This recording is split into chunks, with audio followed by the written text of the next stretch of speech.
5 steps to create this animation from this cube. 1. Create an icosphere. Create a new geometry node. Shift it to add an icosphere. Subdivision to 2 and adjust the radius. That's simple. 2. Instancing the cubes. Add instance on points node. Add the group input to the instance. To adjust the size, add a value node. And connect to scale. Now we can adjust scale on the XYZ axis together. Let's add a join geometry for future use. To see the icosphere, duplicate it and connect to join geometry. 3. Animating the cubes. Let's delete the value node. We don't need it.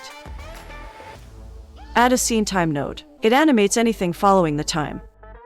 Add a Musgrave texture. Change it to 4D and connect to scale. Connect frame to W value. W means time here. Too fast. Add a math node.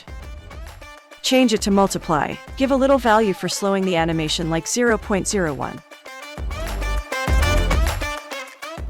Copy the node here to reduce the texture effect.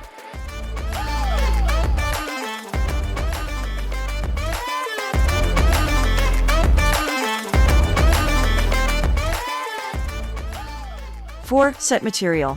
Add a set material node. Connect before join geometry. Duplicate it.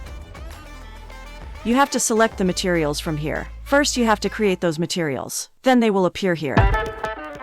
5. Border curves. Duplicate the sphere again.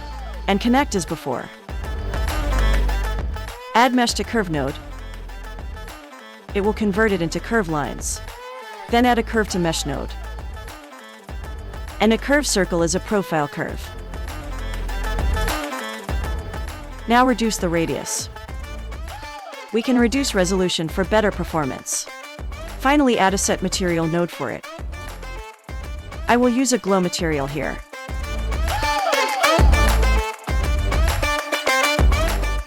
It's looking pretty good, I think. Though I ended up with this materials, and this is the final render. Enjoy!